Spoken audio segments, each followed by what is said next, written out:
commencé, donc on est au troisième Pérec du Tanya. On a vu la semaine dernière en fait le début du troisième Pérec, qui propose un début d'analyse de la structure de la Neshama, si on peut parler comme ça. On ne parle pas quelque chose de physique, évidemment, on parle de quelque chose de subtil, de spirituel. Mais la première distinction qu'on a faite, que le Tanya a faite, c'est que la Neshama, comme les séphirotes, qui sont les forces divines par lesquelles Dieu crée le monde et dirige le monde, eh bien, de la même manière que les séphirotes sont structurés en deux parties, les 3 premières sphirotes d'un côté et les 7 sphirotes ensuite, qui représentent la tête et le corps des séphirotes, si on pouvait parler comme ça, puisqu'évidemment c'est qu'un symbole. Et bien de même, la Neshama, elle va être divisée, on pourrait dire, quand on dit divisée, c'est pas tout à fait juste, mais enfin, on va pouvoir faire une distinction entre la partie spirituelle, intellectuelle, et la partie plus émotionnelle. On aura donc des forces dans notre Neshama qui seront de la force de l'esprit, on appelle la Chokhma, Bina, le Da'at. On verra un peu plus loin là dans le texte maintenant ce que ça veut dire Chokhma, Bina, Da'at. Mais ensuite, il y a l'autre partie qui correspond aux forces émotionnelles, les émotions. Ça fait partie de notre Neshama. Notre émotion, par exemple, le sentiment d'amour, le sentiment de crainte, qui sont, on va voir les deux midotes, les deux aspects émotionnels majeurs, principaux. Tous les autres vont être des dérivés de ces deux forces. Mais donc on a à la fois un côté intellectuel et à la fois un côté émotionnel.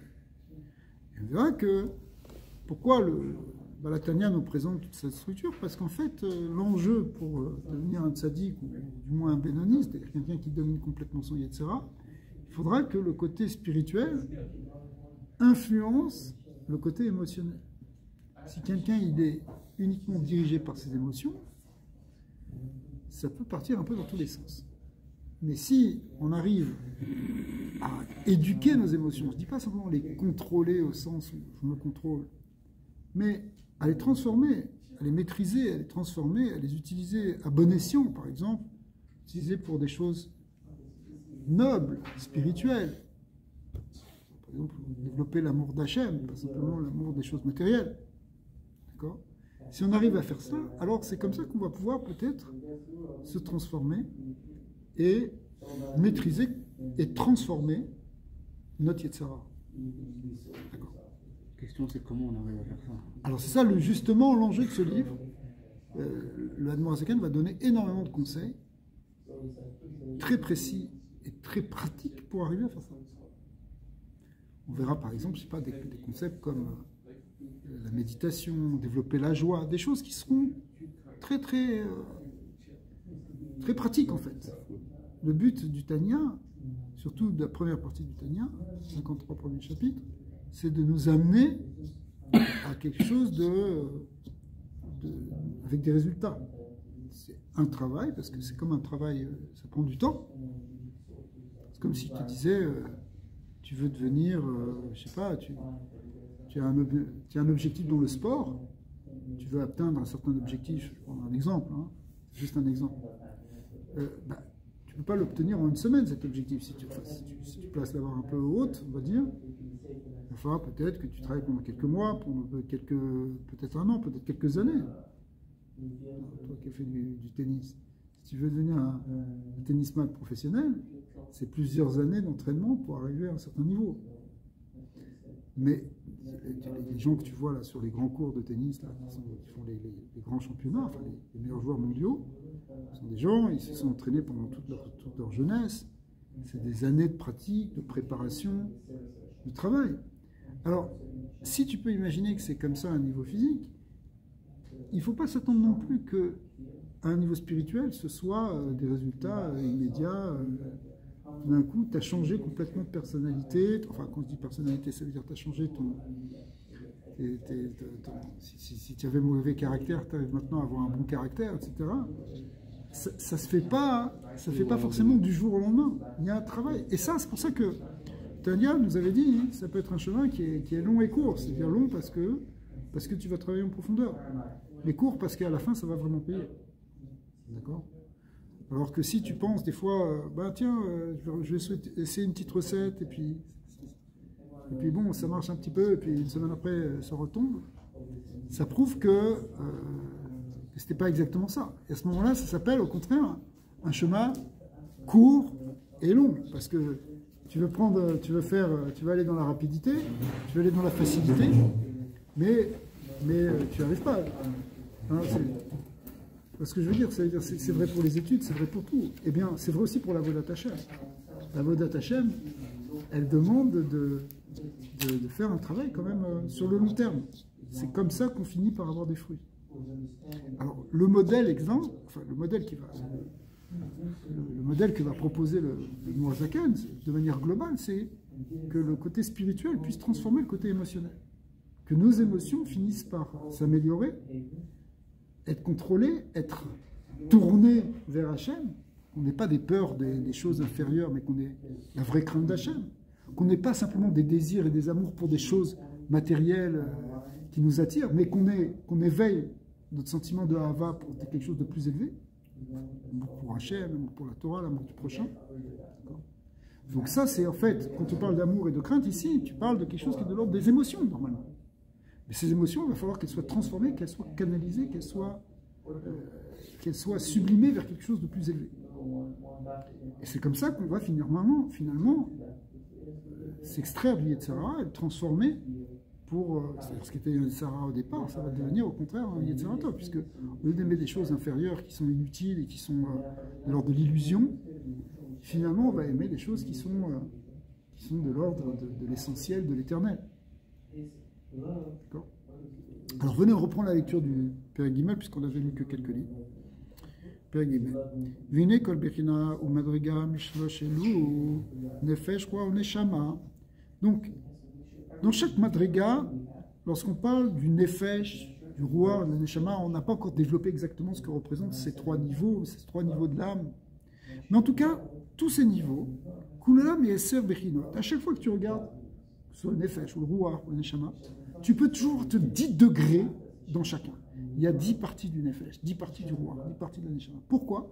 Parce que le modèle de 10, il s'applique à tout ce qui existe en fait, mais il vient des 10 séphirotes. C'est pour ça que quand on va regarder la neshama, l'âme en général, on la regarde selon le modèle des 10 séphirotes, et c'est ce qu'il y a de plus normal d'une certaine manière, puisque l'homme a été créé à l'image de Dieu. Et quand on dit créé à l'image de Dieu, ça veut dire ça en fait. Ça veut dire qu'il est créé et structuré selon le modèle des 10 sphirotes. Alors, ces 10 sphirotes, elles sont comment? Donc, puisque les âmes, elles viennent en fait d'une ishtal shelul, c'est-à-dire d'un enchaînement de causalité qui a fini par provoquer cette âme qui vient en fait de ces 10 sphirotes, c'est-à-dire que c'est le shoresh des neshamot, elle est dans les 10 sphirotes, donc on retrouve les 10 sphirotes, les modèles de 10, dans le nefesh, ou dans le roi, ou dans le neshamot. Alors, on n'a pas parlé, c'est peut-être volontaire, on verra après.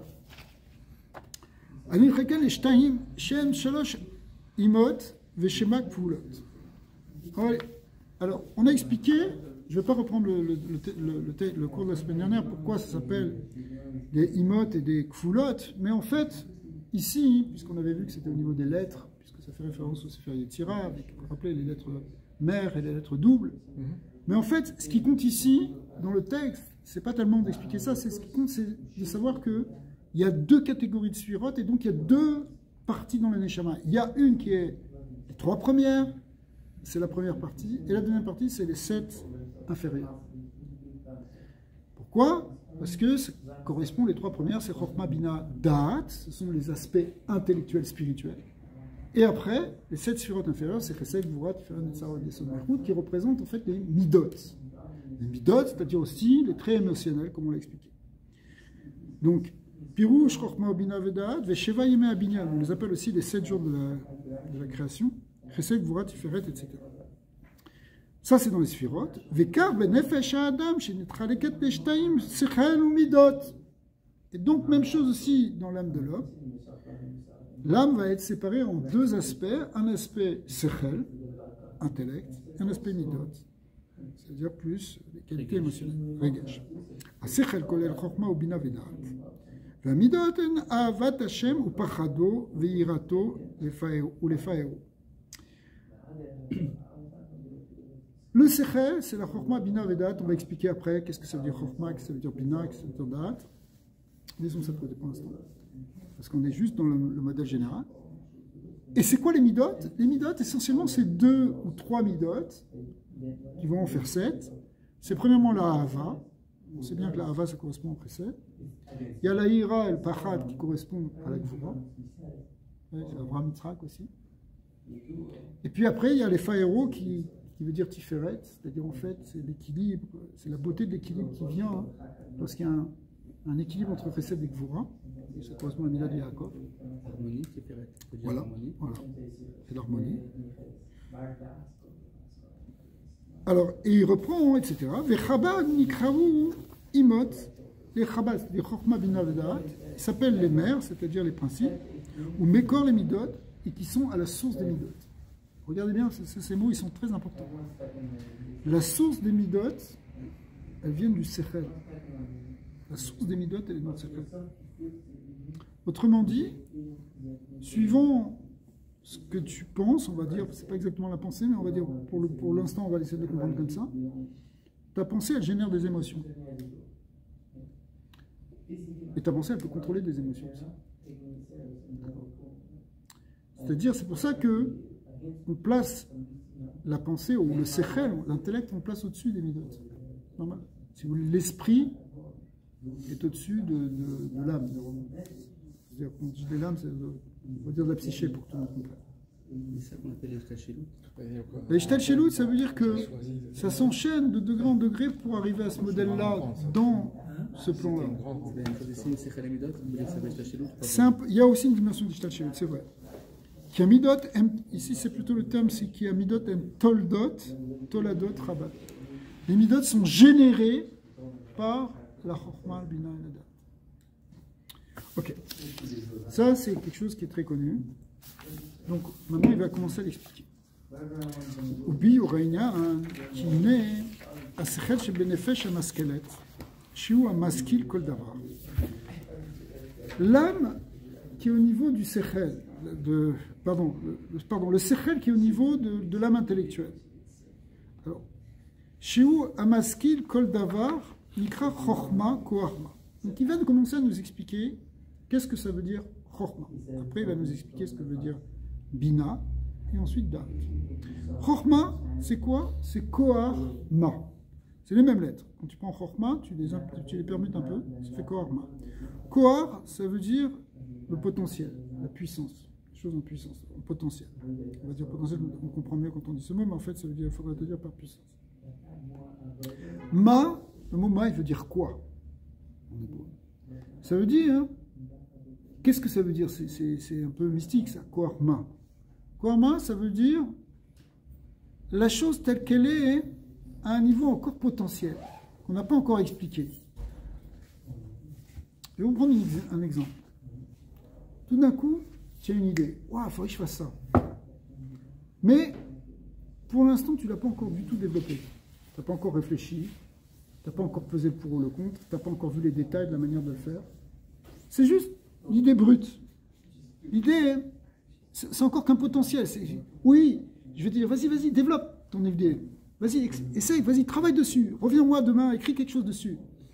Pourquoi? Parce qu'elle est encore qu'à l'état de potentiel. C'est ça, Koar-Ma. D'accord? C'est l'idée de génie que tu n'as pas encore développée. C'est la Chokhma. C'est ça, la Chokhma. La Chokhma, c'est l'intuition première. C'est le départ même de la pensée. C'est pour ça que ça va être représenté, ce n'est pas marqué ici, mais c'est marqué dans d'autres endroits, elle va être représentée par la lettre Yud. Parce que la lettre Yud, c'est encore qu'un point qui commence à se dessiner, mais c'est encore qu'un point. Donc on est encore dans le potentiel.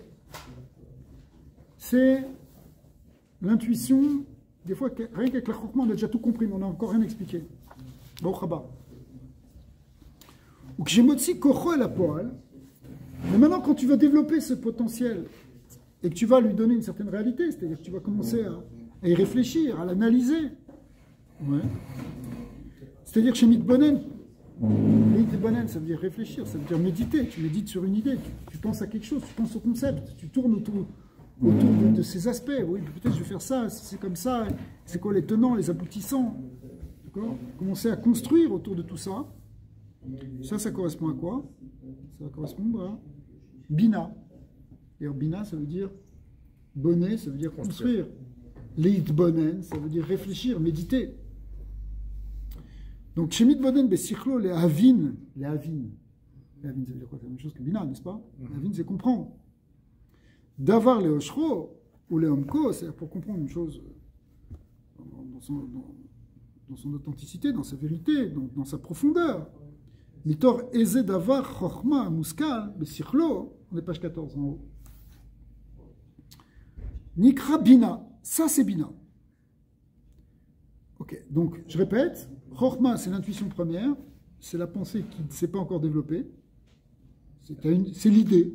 Connaissance, on parle de connaissance ou pas vraiment? On ne parle pas encore de connaissance. Connaissance, on va en parler plus dans le terme de date, mais dans la Chochma, hein, c'est le potentiel, c'est-à-dire c'est l'idée brute que tu n'as pas encore développée. C'est ça aussi que des fois dans certaines soirées on va appeler, la Chochma on va l'appeler le golem. Un golem c'est quoi? C'est comme un morceau de...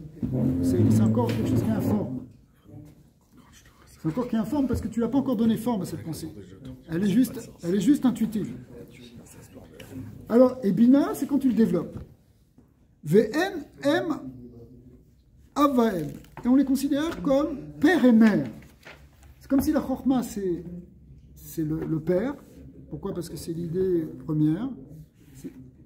Et la Bina, c'est la mère. Pourquoi? Parce que, si vous voulez, dans la symbolique du père et de la mère, c'est que le père, il donne une graine dans la mère, c'est le potentiel, et c'est dans la maman qui va développer le bébé dans son ventre.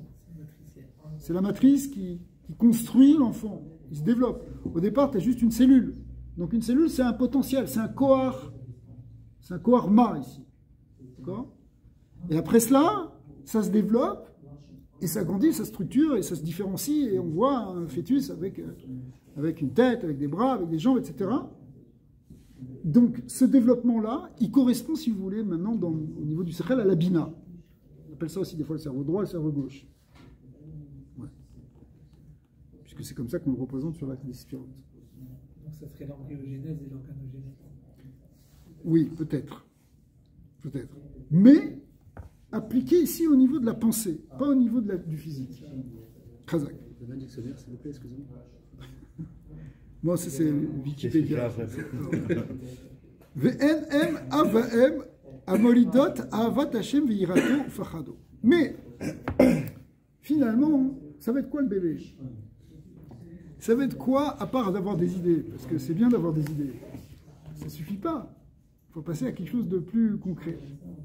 Alors, comme on parle ici, pas forcément de quelque chose d'une pensée pour faire quelque chose de concret, mais plutôt pour savoir quel effet ça fait sur nous et en nous, cette pensée, ce secret, eh bien, on va comprendre que cette pensée, elle va générer des émotions.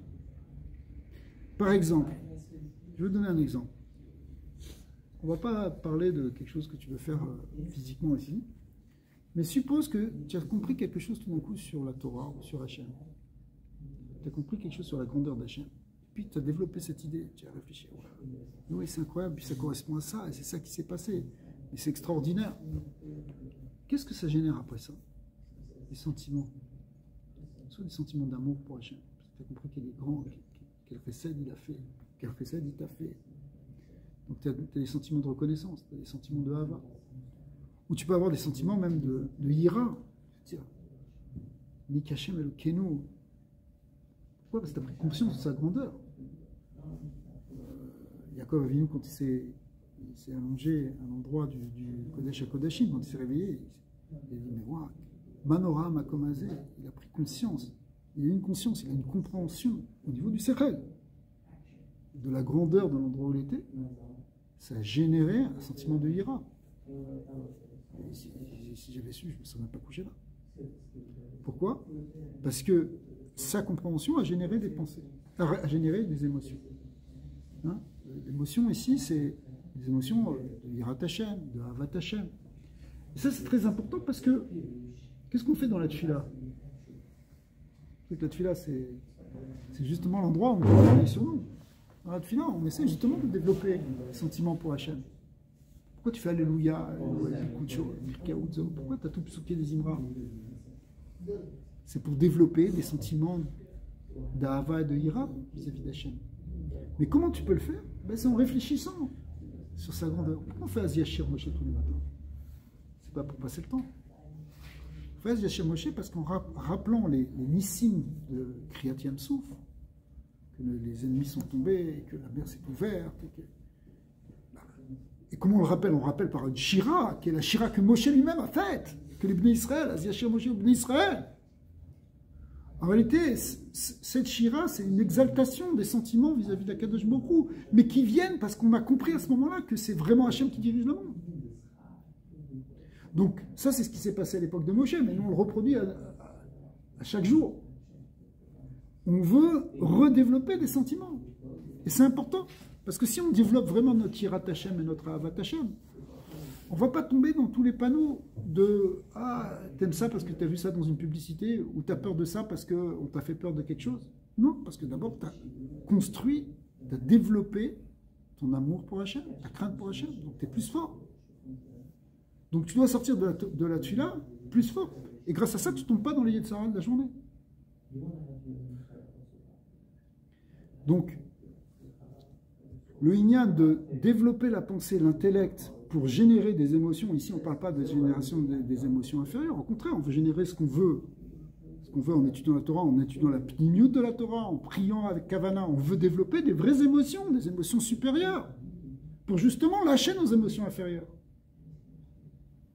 Est-ce qu'on va rester toute notre vie dans des peurs, ou est-ce qu'on va avoir confiance en Hachem? Est-ce qu'on va développer notre émouna? Mais tu peux faire l'analogie aussi avec là, c'est l'Enishma. Ça veut dire que si tu ne comprends pas, finalement, tu peux pas aimer. De la même manière, tu ne construis pas tes idées, tu ne peux pas générer le sentiment d'aimer, de crainte. Et tout. Alors, ça n'empêchera pas qu'il y aura aussi une dimension de Naaseh Venishma. Qu'il y aura des moments où la avoda, c'est au contraire faire abstraction même de son sechel et rentrer dans la émouna pure, dans la Messirut Nefesh. Ça aussi, ça existe. Ça, le Tania va en parler.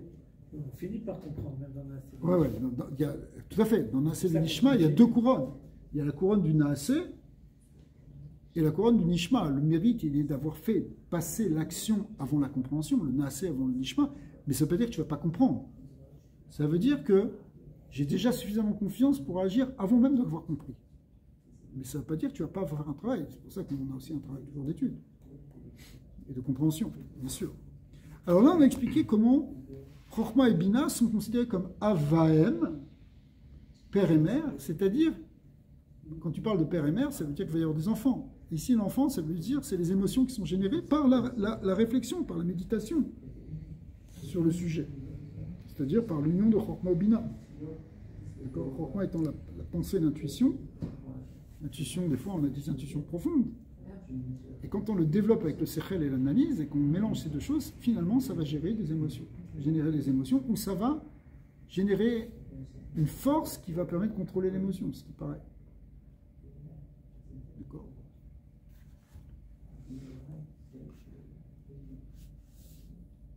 Mais on peut dire aussi que peut-être l'émotion du Yetzirah qu'on nous a donnée, c'est cette même émotion qu'on a transformée pour justement servir Hachem. Cette émotion, elle a été créée là justement pour utiliser pour Hachem. Ça peut être aussi ça. On va voir en fait qu'il va un peu plus construire et expliquer que, puisqu'on avait dit d'emblée qu'on avait le Nefesh à Béami et le Nefesh à Sechli ou le Nefesh Eloki, les deux sont construits aussi avec des émotions et un Sechel. Sauf que donc on aura des émotions qui viennent du Nefesh Abahani, on peut avoir des émotions qui naissent dans le Nefesh Eloki. Vous vous rappelez qu'ici, en fait, on est en train de parler du Nefesh Eloki. C'est ce qu'il avait dit au début du deuxième Pérec. Il avait dit Nefesh Hasheni Be'Israël ou Chelek Eloka Mimal Mamash. Et c'est celui-là qu'on est en train d'expliquer. Mais en fait, le Nefesh Abahani, il est aussi construit de manière. C'est-à-dire de Sechel et Midot. Sauf que dans le Nefesh Abahani, le Sechel, il est tout petit. et c'est les midotes qui l'emportent. Dans le Nefesh Eloki, ça devrait être le contraire. C'est le Sechel qui est plus grand et les émotions qui suivent. Par exemple, une BMA, c'est pour illustrer ce qu'on est en train de dire. Une BMA, c'est pas qu'elle n'a pas de cerveau. Elle a un cerveau, mais qui c'est qui contrôle la BMA? C'est uniquement ses désirs. Elle a envie de manger, elle mange. Elle n'est pas en train de se dire, bon, je vais faire de kafia, je vais manger une demi-heure. Ça n'existe pas chez la BMA. Pourquoi? Parce que son sechel, il est totalement battel, côté gouffre, côté inférieur. Si c'est comme ça dans l'animal, c'est que c'est un peu comme ça aussi dans notre âme animale. Notre âme animale, elle ne pense pas faut faire un régime. Elle dit j'ai faim, je mange. Enfin, tu fais appel à quelque chose de plus intellectuel qui va revenir de ton âme rationnelle. Tu viendras dire non. On va contrôler un peu tout ça. Ouais. Parce que le côté animal, lui, par définition, le sechel, il est très très secondaire. Il n'y a pratiquement pas de sechel dans le côté animal. Mais ça ne veut pas dire qu'il n'y en a pas un. Il y a un sechel de l'animalité, mais qui est, on le sait maintenant, c'est un sechel inconscient qui fait que ça le protège, ça dirige aussi. Mais c'est quand même le côté inférieur qui domine dans l'animal. Alors que dans l'âme divine, c'est le contraire. C'est le sechel dans le c'est pour ça que le sage, il est dirigé par son sechel. Notre travail, Michel Rabbeinu, donc notre travail, c'est de faire ressentir notre sechel BMI à notre sechel. Alors on va voir. C'est pas forcément comme ça qu'on va dire les choses, mais on va voir qu'il va y avoir une lutte entre les deux, entre l'âme animale et l'âme divine.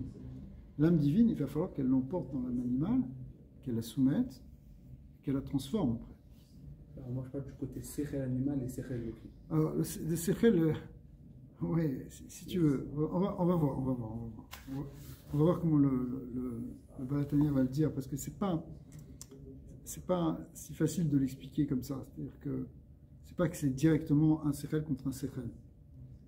C'est plutôt une neshama entière contre une neshama entière.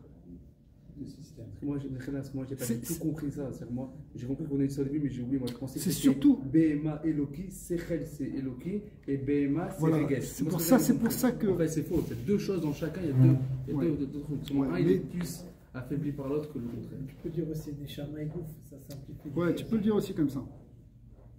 Mais essentiellement, on verra ce que va proposer le Tanya.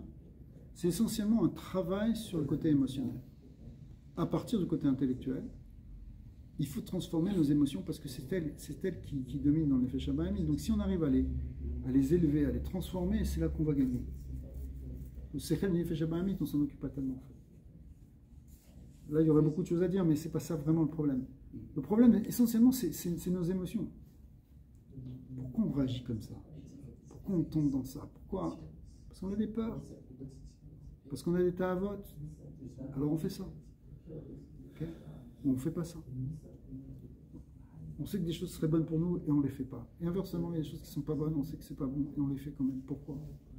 Parce que les émotions du nefesh habahami, du côté inférieur, elles nous tirent par là, elles nous tirent par là. On est tous comme ça. Si on n'était pas comme ça, c'est qu'on serait déjà des Sadikim. Ok? Donc l'enjeu maintenant de la Avodat Hashem, c'est justement de transformer ça. C'est d'arriver à changer ce rapport en fait au monde, ou ce rapport à nous-mêmes. Des fois c'est très profond, c'est inconscient, on n'arrive pas, c'est très très difficile. Il y a des choses qui sont, surtout quand on a pris des mauvaises habitudes, c'est beaucoup plus difficile à changer que quand on est dans un terrain neutre. Finalement, on est la résultante de ces forces antagonistes qui nous tirent vers le haut, vers le bas, et voilà. on essaye de... Mais sauf qu'on est la résultante, mais en même temps, il faut s'identifier à la partie supérieure. On est une neshama qui est descendue dans un gouffre. On n'est pas un gouffre qui essaye d'attirer une neshama. Il ne faut pas se voir comme ça. Bien que c'est vrai qu'on est la résultante des deux. Mais notre neshama, elle est venue en shtichut, elle doit dominer ce nefesh habahami. C'est comme ça qu'on doit se voir. On doit se voir comme des princes envoyés du ciel pour venir mener une lutte. Déjà une lutte dans notre gouffre. Ok. C'est-à-dire, Rabbi, le tzaddik, il a plus cette lutte-là? Non, le tzaddik, il a déjà gagné la guerre. Il a gagné la guerre. Ouais. Et le Benoni, c'est quelqu'un qui gagne tout le temps la guerre. Qui ne perd pas les combats. C'est tzaddik et tzaddik amour. Non, c'est encore autre chose. C'est Benoni et tzaddik. Parce qu'il y a une différence entre tzaddik et tzaddik amour. Et c'est vrai que tu as raison que la nuance, elle est très fine. Ça, on va le voir. C'est dans les questions du début qu'il a posées, il a dit, on ne voit pas la différence. Justement, on ne sait pas ça veut dire quoi. Mais le Sefer va nous proposer en fait une voie, même pour si on n'est pas des tzaddikim, et encore moins des tzaddikim gmourim, mais pour arriver quand même à dominer notre Sarah. Merci beaucoup. Et bon.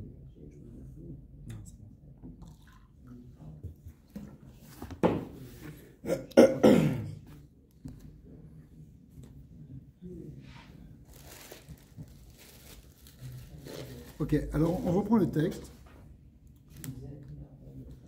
Donc, une des choses qui va générer la Havat Hashem, Virat Hashem ou Pachado, qui a Sechel chez Benefesh à Maskelet, parce que le Sechel de l'âme intellectuelle, c'est-à-dire ici de l'âme spirituelle, on ne va pas rentrer trop dans ces termes-là, qui est Shemit Bonen ou Mahamik Meod Begadlut Hashem, lorsqu'elle va méditer et approfondir beaucoup sur la grandeur de Dieu.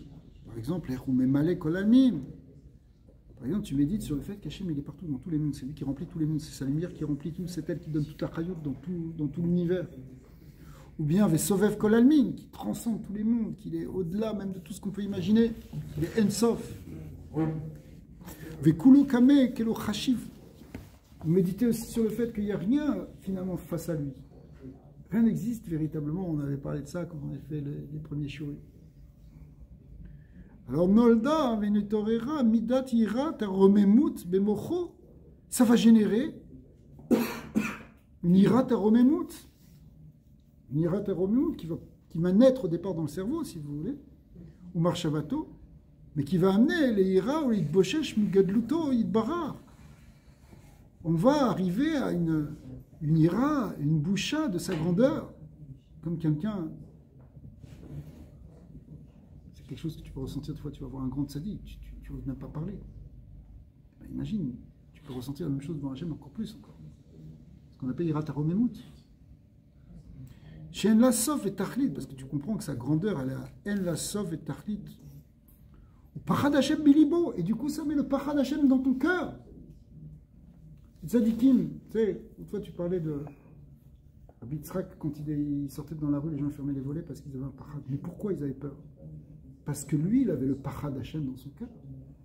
Il avait tellement Yirat Hashem que ça se transmettait autour de lui. C'est pour ça qu'on a peur des fois d'aller voir un tzaddik. En fait, pas parce que le tzaddik est dangereux, mais parce que le tzaddik, il a Yirat Hashem et il transpire cette Yirat Hashem.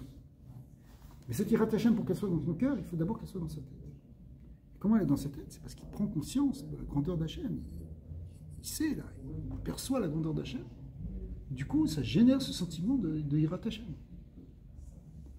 Donc, c'est au départ, ça naît dans le cerveau. C'est les deux mots qui sont employés ici. Il dit comme ça que Vinitorera midat yirat romimut bemocho, dans son cerveau, ou marshavato et dans sa pensée, l'ira olit boshesh migadlut Hashem, shen la sov et tarkit, au pachad Hashem belibo. Et il va avoir le pachad Hashem dans son cœur. Veshuv yitlaef libo be'ava. Et du coup, puisqu'il a ça, ça va embraser son cœur d'amour. Aza, un amour puissant qui riche péèche comme des braises ardentes. Vous savez, les tzadikim, une fois le Hanmoazaken, il commençait à parler de Torah, littéralement, il se roulait par terre, de transe, tellement il était embrasé, son visage était... Des fois, il a fallu l'arrêter parce que c'était dangereux. Tellement il s'embrasait d'amour d'Hachem, parce qu'il était en train de développer des concepts, et il percevait ces choses-là, et ça enflammait son cœur d'amour pour Hachem, sa neshama va décoller. Des gens très très spirituels. On parle des summums des tzadikim ici.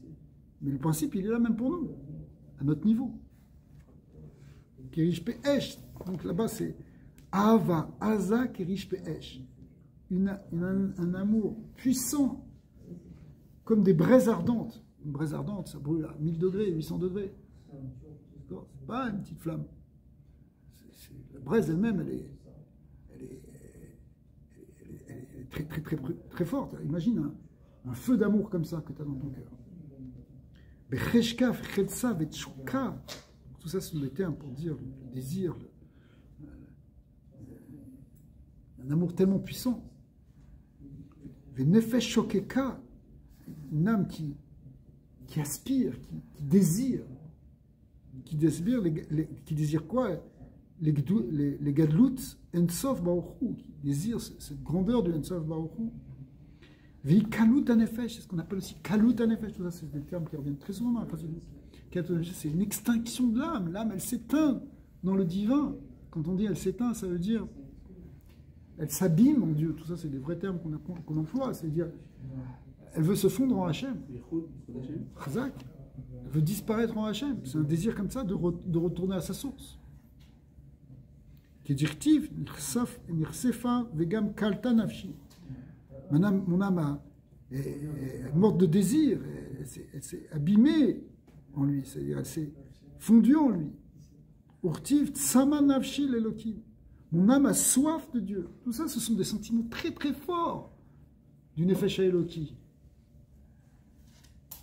Urtiv tsama lecha nafshi, tous ces versets que David Ameller nous a dit, représentent ça. Mon âme a soif de toi. Tsimaon, c'est quoi le tsimaon, la soif? C'est miyesod ha'esh. Il faut qu'il y ait du feu pour que tu aies soif. C'est la chaleur. Hein, quand tu es en pleine chaleur, quand le soleil il brûle, c'est que tu as soif. Toute la journée. Okay. Donc, ça vient quoi? Ce qu'on appelle le Yesod Ha'esh. Le Yesod Ha'esh, c'est le fondement du feu qui est justement dans notre cœur. Chez Beneshvesh Eloki. Donc, on parle ici d'un feu divin. Hein, vous savez qu'il y a dans le Beth Amikdash, on se dit qu'il y avait un Esh qui était Yored Milmaala. Un feu qui descendait d'en haut pour brûler les corbanotes qui étaient mis sur l'autel. Ce feu, d'ailleurs, il prenait comme une forme de lion qui venait dévorer ses proies. Ça représente ce feu qui descend du ciel. C'est le même qui est descendu ici sur l'autel d'Eliyahu-Hanavi. D'accord? Qui a même brûlé les bois alors qu'ils étaient mouillés, parce qu'il dévore tout. Pourquoi hein? Pourquoi il y a ce feu-là? Ben, c'est le feu, justement, de la Havat Hashem. C'est le feu du Yesod Ha'esh au niveau divin. Par contre, il y a aussi un feu, le feu du Yetzer Hara, qui est Yesod Ha'esh du Nefesh Abami, qui est du Nefesh Yesodi, du côté inférieur. C'est qui te brûle pour le chaos, qui te brûle pour... Ok? Ok, Moshe Katuv, Ativim, comme les scientifiques, on va dire, ont dit, parce que là-bas ils ont expliqué, hein, Ativim, c'est-à-dire les naturalistes, c'est-à-dire c'est ceux qui connaissent les sciences de la nature, qui expliquent que la soif, elle vient du Yesod Ha'esh. V'chen eita be'etz chaim chez Yesod Ha'esh ou belev. Non, après avoir parlé des scientifiques de l'époque, on parle maintenant des Mekoubalim.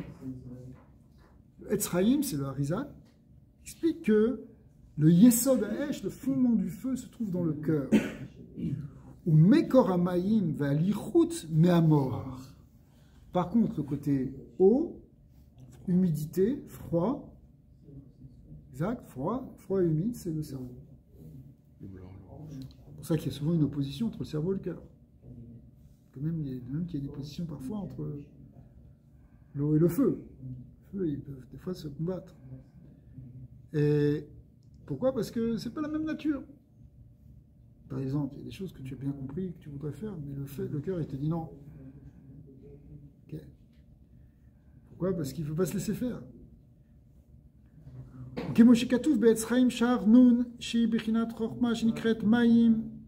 Et il ramène maintenant au Séphirot, dans le Tzraïm, qui explique que la Chokhma, elle correspond à Maïm.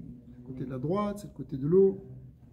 Benefesh Elokit, de l'âme divine. Veshar Amidot, Kulan, En Anfe Aïra Ve'av. Alors maintenant, on parle toujours des 7 midot, les 7 midot, les 7 midot. Les 7 sphirot qui correspondent aux 7 midot. En réalité, ces 7 midot sont toujours des combinaisons de ces deux midot principales qui sont Ava Ve'ira, qui correspondent à l'eau et le feu. Vetoldotehem, et alors, ce qui va être généré par ces midot primordiales. Kimoshikatou bimkom après. Ok. Et là, c'est l'eau. Alors donc on a expliqué, la chorma c'est plus le côté de l'eau, la bina c'est plus le côté du feu. En fait il n'a pas vraiment trop rentré dans des détails sur ça, mais ça correspond à ces deux choses. Parce que la bina on a tendance à aussi la placer dans le cœur. Les bina lève Mévin, comme c'est marqué dans la ptira de l'Egaou. Je ne veux pas trop compliquer. Maintenant on avait dit que le côté intellectuel c'était chorma, bina et quoi encore? Da'at. Alors c'est quoi da'at? On va voir l'explication maintenant du mot da'at. Ve'ada'at ou milashon, ve'adam yada'et chava. Le mot da'at, la première occurrence qu'il y a dans la Torah, c'est la première fois que ça apparaît dans le Chumash, c'est dans le verset qui dit que Adam a connu Chava. Il a connu, c'est-à-dire s'est uni avec elle. Donc le lien de da'at, c'est un lien d'union. Lashon it kashrut vit chabrut, c'est attaché, c'est unifié. Chez Mekacher Da'ato, qu'est-ce que ça veut dire au niveau intellectuel? Ça veut dire qu'en fait, tu attaches ton esprit, Bekesher Amitz Vechazak Meod, avec un lien fort, puissant, très puissant. Veitkam Arshavato, c'est-à-dire quand tu te concentres fortement et que tu peux t'attacher et que tu réfléchis vraiment à quelque chose. Veitkam Arshavato Bechozek Begalut Ensov Baoru. Maintenant, au niveau du Fesher, c'est que maintenant, tu vas te concentrer très fort sur la grandeur d'Hachem. Imagine que maintenant, tu étais en train de réfléchir à quelque chose et maintenant, tu vas te concentrer sur ce point. Veno masir dato, et tu ne te déconcentres pas. Hein, la concentration ici, c'est quelque chose qui est de l'ordre du date. Parce que quand on se déconcentre, en fait, on perd l'esprit, on perd le date de la chose. Parce que si tu as seulement chorma ou bina, chacham venavon, c'est-à-dire chorma ou bina. C'est-à-dire, tu as pris la conscience qui est la grandeur de Dieu. Tu as réfléchi sur la grandeur de Dieu. C'est bien, mais ça ne suffit pas. Si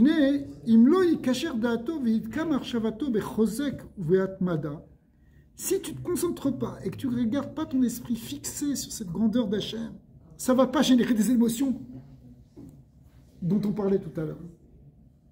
C'est vrai que tu as eu la chorma d'avoir compris que Hachem il est grand.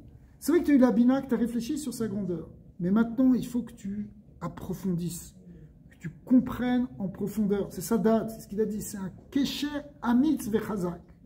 C'est-à-dire que tu vas attacher ton esprit sur cette idée, tu ne vas pas la lâcher. Si tu ne fais pas ça, le yolid benafsho ira ve'ava amiti. Ça ne va pas générer vraiment les émotions de Ahava et ira. Pour que tu génères des véritables émotions de Ahava et ira, il faut que tu approfondisses mon ami. Ça c'est date. Kim, dimyonot, shav. Sinon c'est juste des idées, des dimyonot, c'est des pensées stables. Ouais, Hachem il est grand, ouais c'est vrai qu'il est très grand. Ok, ça t'a changé ta vie, non? Pourquoi? Parce que tu n'as pas vraiment médité en profondeur. Tu n'es pas vraiment rentré. Vous savez, la Pnimut Torah, il faut qu'on y arrive. Il faut qu'on réfléchisse, qu'on arrive à changer notre vision. Qu'à un moment, on comprenne ce que la Torah nous dit. Valken, Adat ou Kiyum Amidot. Donc c'est le Dat qui va finalement structurer les Midot. C'est lui qui va leur donner leur forme. Vechayutam et leur vitalité. C'est lui qui va générer les émotions, qui va les vivifier. Vu kolel chesed ou gvura. C'est pour ça que le Da'at, al-Pi Kabbalah, il inclut le côté droit et le côté gauche, chesed ou gvura, parce que c'est la source des émotions. Pirouche ava ve'anfea, ve'ira ve'anfea. C'est-à-dire, c'est quoi, quand tu dis chesed ou gvura, ça veut dire l'amour et ce qui en découle, les branches de l'amour, si vous voulez, et la crainte, ve'anfea, et les branches de la crainte. Donc, pour résumer ce qu'on a vu ce soir, Reb Gimel nous a dit que l'âme divine se sépare en deux parties, le côté spirituel, intellectuel, Chorma Bina Da'at, et d'un autre côté, les 7 midot. Les 7 midot, on a dit, elles sont essentiellement au nombre de 2 qui se divisent et qui se subdivisent, mais c'est parce que c'est comme des variantes de ces 2 midot principales qui sont Ahava Ve'ira. Maintenant, ce qui va générer Ahava Ve'ira, c'est les sphirotes supérieures, c'est la partie intellectuelle, le côté sphira, le côté sechel. Chorma, Bina et Da'at. Chorma, c'est la compréhension d'une idée. Bina, c'est son développement. Et Da'at, c'est son approfondissement. Et si on ne passe pas à l'approfondissement, si on n'a pas la volonté de rentrer en profondeur dans une idée, et de la méditer en profondeur, ça ne génère pas des émotions. C'est seulement si on rentre profondément dans quelque chose que ça va générer des émotions. Sinon, ça reste superficiel. Ça reste des belles idées, des analyses philosophiques. Mais ça n'a pas changé. Pourquoi ça n'a pas changé? Parce que ça, c'était dans la sphère intellectuelle. Il faut, si vous voulez, il y a l'intellect et il y a les émotions. Et il faut que l'intellect domine les émotions. Mais pour ça, il faut que l'intellect, il approfondisse pour rentrer dans le cœur. Il faut que tu rentres l'idée dans ton cœur. Pour ça, il faut que tu médites en profondeur. Et ça, c'est le da'at. Donc finalement, Chokhma, Bina, sans da'at, il a fini le paragraphe en nous disant que Chokhma, Bina, sans da'at, ça va rester que superficiel. Ça va être des idées, mais qui ne vont pas te transformer.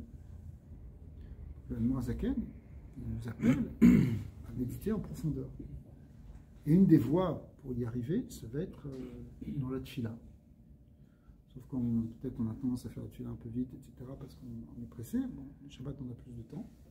Mais théoriquement, il faudrait prendre ce temps pour méditer en profondeur sur les choses. Si on ne le fait pas au moment de la tfila, parce qu'on n'a pas le temps, il faut trouver d'autres moments dans la journée. Peut-être le soir avant de se coucher, ça peut être... Il y a des moments où il faut vraiment réfléchir à la Torah, pas simplement... Parce qu'on a tendance à penser toujours aux choses matérielles. Je pense que surtout, ce qu'on peut faire pour améliorer ça, pour gagner de l'argent, pour régler des problèmes, pour s'occuper du rhino, ce que tu veux. Et c'est vrai qu'on a besoin de s'occuper de tout ça. Mais à un moment, si on veut rentrer dans Avodat Hashem, à proprement parler, c'est-à-dire nous transformer, il va falloir faire preuve de Chokhma Bina et surtout de Da'at. Voilà. La prochaine, on verra le Perek Dalet, où on va rentrer aussi dans ce qu'on appelle les Levushim de la Neshama, les vêtements de l'âme. Pensez à la parole. Est-ce que tu as apporté, est-ce que l'Admour Azaken, est-ce qu'il donne, est-ce qu'il va donner un mode d'emploi, entre guillemets, ouais, pour ce da'at, ouais. Parce que c'est bien de rentrer dans le corps, mais de rentrer quoi? Ok, Hachem, il est grand, après. Qu'est-ce qu'il est? Il est là. C'est sûr qu'il y a aussi un aspect qu'on doit travailler sur ça. Ben, en fait, si tu veux, il va en parler, mais en fait, c'est toute la chassidoute, elle est là pour ça. Tout ce qui va... La chassidoute, elle te parle d'Hachem, elle te parle de la grandeur d'Hachem, elle te parle de ta relation avec lui. Donc, la méditation, elle va être basée sur des concepts profonds, en fait, de Kabbalah, de chassidoute. On va voir comment il va nous amener tout ça.